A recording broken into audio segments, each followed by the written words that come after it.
बोलो जयकारा बोल मेरे श्री गुरु महाराज की जय।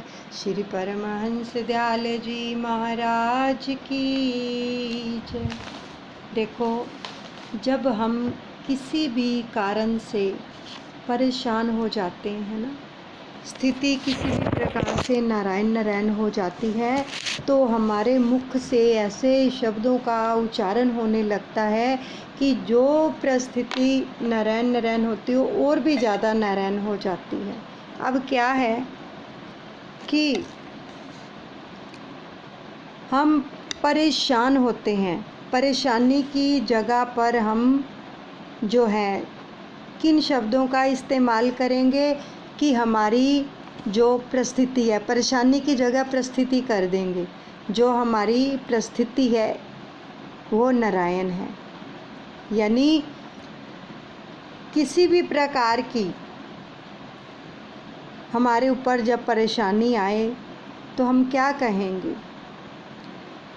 कि इस परिस्थिति के लिए हमें गुरुदेव के आशीर्वाद की ज़रूरत है। हमारे कारोबार की परिस्थिति के लिए, यानी किसी का कारोबार नारायण नारायण है, ठीक है, और हम कैसे शब्दों का इस्तेमाल करते हैं कि हमारा तो कारोबार ठप ही हो गया, ऐसे बोलते हैं ना, तो वो जो ठप शब्द है वो ब्रह्मांड में जाएगा और सहस्र गुना ऊर्जा लेकर वापस आएगा। और जिनका स्वास्थ्य नारायण नारायण होता है तो वो कहते हैं मैं तो इतने सालों से ही बीमार हूँ, मैं ठीक हो ही नहीं रहा। तो ये शब्द ब्रह्मांड में जाते हैं। एक तरफ हम प्रार्थना कर रहे हैं ठीक होने के लिए और दूसरी तरफ हम कह रहे हैं कि मैं तो ठीक ही नहीं हो रहा, मुझे लगता है मैंने कभी ठीक ही नहीं होना है ना। ऐसे शब्दों का हमें इस्तेमाल नहीं करना है। बच्चों की स्टडी के लिए भी ऐसे शब्दों का इस्तेमाल नहीं करना है कि मेरा बच्चा है, जैसे भी आप बोलते हो कि ये बच्चा इतना पढ़ता है फिर भी इसके दिमाग में कुछ नहीं पड़ता, ये मंद बुद्धि है, ऐसे शब्दों का इस्तेमाल नहीं करना, कदाचित नहीं करना। ये लिख लो कॉपी के ऊपर, क्योंकि शब्दों के ज़रिए ही हमें नेगेटिव और पॉजिटिव ऊर्जा मिलती है, ठीक है। सामने वाला खड़ा है, वो आपको अगर अपशब्द बोले कि तुम बदतमीज़ हो, बेवकूफ़ हो, मूर्ख हो, तो हमें कितना गुस्सा आएगा। आता है ना, शब्दों के ज़रिए ही वो शब्द हमारे ऊपर कितना प्रभाव डालते हैं। सामने वाला जो गलत शब्दों का इस्तेमाल करता है, ऐसे ही गलत शब्द अगर हम बोलते हैं वो ब्रह्मांड में जाते हैं और वही ऊर्जा लेके वापस आते हैं। इसलिए बड़े सोच समझ कर बोला करो शब्दों को, ठीक है। कभी भी गलत शब्दों का इस्तेमाल नहीं करना। और वही सामने वाला अगर हमसे बोलता है आई लव यू, तो हमारे दिल को कितनी खुशी होती है। कोई कहता है आप आज कितने अच्छे लग रहे हो, आप स्मार्ट दिख रहे हो, तो कितनी खुशी होती है। इन शब्दों के अंदर क्या है? सकारात्मक ऊर्जा है। अच्छे शब्दों के अंदर सकारात्मक ऊर्जा है और गलत शब्दों के अंदर क्या है? नकारात्मक ऊर्जा है। अब हमें ही सोचना होता है कि हम दिन भर में क्या बोलते हैं, कितने ऐसे शब्द बोलते हैं, इसलिए हम फिर परेशानियों का सामना करते हैं। तो इसलिए कोई भी किसी भी प्रकार की परिस्थिति आ जाती है, बच्चों के लिए, कारोबार में, स्वास्थ्य के लिए, कामकाज के लिए, या रिश्तों में भी किसी भी प्रकार की स्थिति नारायण हो जाती है, तो हमें प्रार्थना यही करनी है, या किसी से भी बात करेंगे तो यही कहेंगे कि हमें कारोबार की इस परिस्थिति के लिए अपने नारायण गुरुदेव के आशीर्वाद की ज़रूरत है। बच्चों की इस स्टडी की परिस्थिति के लिए हमें गुरुदेव के आशीर्वाद की ज़रूरत है। हमें स्वास्थ्य की परिस्थिति के लिए गुरुदेव के आशीर्वाद की ज़रूरत है। यानी परेशानी की जगह क्या कर देंगे? परिस्थिति। ये परिस्थिति हमारे प्रतिकूल है, तो इसलिए हमें गुरुदेव के आशीर्वाद की ज़रूरत है, ठीक है। आज से ही इन शब्दों का इस्तेमाल करना शुरू करें तो पॉजिटिव शब्दों के ज़रिए हमें सकारात्मक ऊर्जा मिलती है। तो हमें समाधान ढूंढने के लिए मार्गदर्शन मिल जाता है। अब एक और बात बताते हैं आपको कि अगर किसी भी प्रकार से हमें हेल्प मांगनी है, जब मर्जी आप प्रभु के चरणों में बैठो, चाहे वैसे भी बैठे हो, दोनों हाथ ब्रह्मांड की ओर, आसमान की ओर खुले रखने हैं, ठीक है। और अपने इष्ट देव का ध्यान करना है, जिसको भी आप मानते हैं। उसके बाद आप हेल्प मांगेंगे कि ब्रह्मांड please help me, help me, help me. मुझे मेरे कारोबार में मार्गदर्शन कीजिए, मेरी सहायता कीजिए, ताकि हमारा कारोबार खूब फले फूले। ब्रह्मांड प्लीज़ हेल्प मी। फिर उसके बाद इस प्रकार से प्रार्थना करके आप बोलेंगे, ब्रह्मांड आपका धन्यवाद है 3 बार, ठीक है। Thank you, thank you, thank you. उसके बाद नाम का जाप करेंगे, जो भी आपको गुरु शब्द मिला है 21 बार।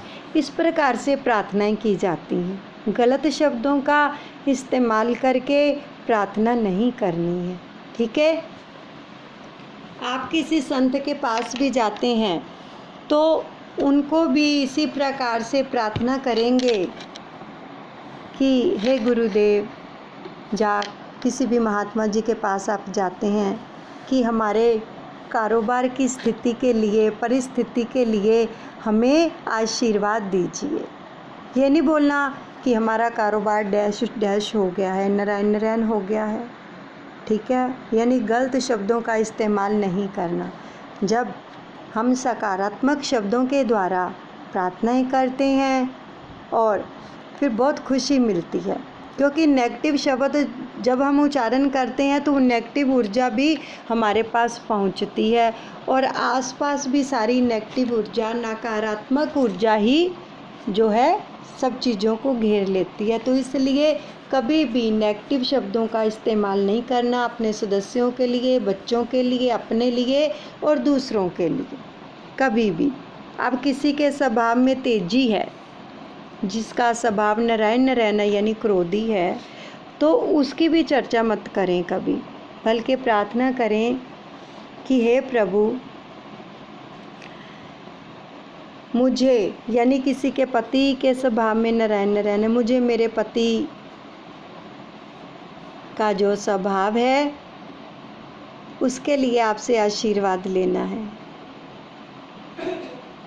इस प्रकार से प्रार्थना करेंगे कि वो लव, रिस्पेक्ट, फेथ, केयर की दिव्य संजीवनी से लबालब भरे रहें। मुझे आशीर्वाद दीजिए प्रभु, वो प्रेम से ओत प्रोत रहें, ठीक है। कभी भी गलत शब्दों का इस्तेमाल नहीं करना। आप करके देखिए, यानी कि इन शब्दों का जो इस्तेमाल करते हैं उन्हें इंस्टेंट रिजल्ट मिलता है। आप 1 हफ्ते के अंदर ही देख लेंगे। 1 हफ्ता आप करके देखो कि हमने आज से गलत शब्दों का उच्चारण नहीं करना है, ठीक है। अच्छे ही शब्दों का उच्चारण करना है, तो सकारात्मक ऊर्जा काम करने लगेगी। और जब सकारात्मक ऊर्जा काम करने लगेगी तो हमें उसमें समाधान ढूंढने के लिए भी मार्ग मिल जाएगा। वो कुदरत हमारी सहायता करेगी।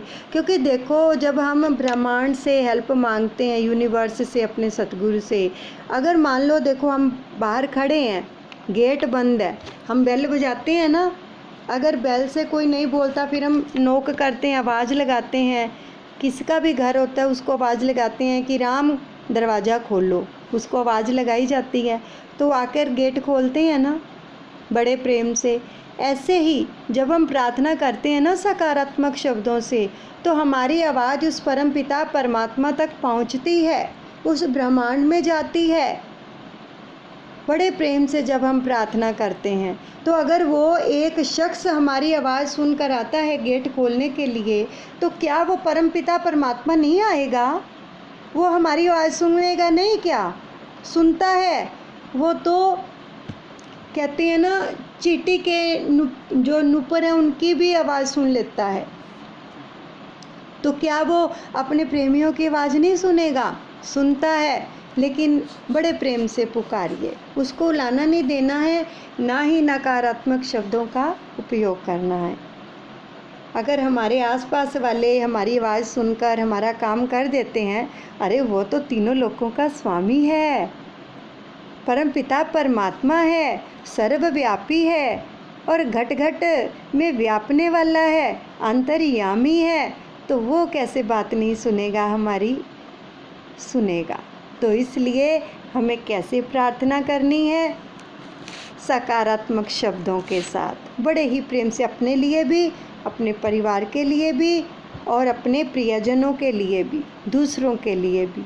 ठीक है, चाहे कोई कैसा भी हमारे साथ बिहेव कर रहा है, हमें वो बात मायने नहीं रखती है। हमें केवल मायने ये रखता है कि हम क्या कर रहे हैं। सामने वाले की बातें हमें मायने नहीं रखती हैं, वो उसका कर्म है, जैसा भी कोई कर रहा है। हम क्या कर रहे हैं, अपने आप को देखना है। हमारे मुख से, हमारी वाणी से हमेशा ही उचित शब्दों का उच्चारण होना चाहिए, प्यार से भरे हुए मीठे शब्दों का उच्चारण होना चाहिए। देखो, क्लास के अंदर जब बच्चों को पढ़ाया जाता है तो बच्चे घर आकर उस टीचर की कितनी प्रशंसा करते हैं जो मीठा बोलते हैं कि ये टीचर हमें बड़े ही प्यार से स्टडी करवाते हैं, बड़े प्यार से समझाते हैं। तो अगर किसी की वाणी कृश होगी तो वो क्या कहते हैं कि ये टीचर हमें पसंद नहीं है, इसकी वाणी में तीव्रता है। तो इसलिए जो प्रेम से बोलता है उसकी सभी प्रशंसा करते हैं। परमात्मा के दरबार में भी हमारी वही प्रार्थनाएं कबूल होती हैं जो हम सकारात्मक शब्दों के द्वारा करते हैं, प्रेम से करते हैं, श्रद्धा से और विश्वास से करते हैं। जिन प्रार्थनाओं के अंदर उलाहना नहीं भरा होता, जिन प्रार्थनाओं के अंदर क्रोध दिखाई नहीं देता, केवल प्रेम दिखाई देता है, वो प्रार्थनाएं कबूल बहुत जल्दी होती हैं। तो इसलिए हमें केवल और केवल सकारात्मक, पॉजिटिव शब्दों का ही, उचित शब्दों का ही इस्तेमाल करना है। बोलो जयकारा बोल मेरे श्री गुरु महाराज की जय। श्री परमहंस दयाल जी महाराज की जय। Love you, like you, respect you. मेरे दादा गुरुदेव जी bless you, bless you, bless you.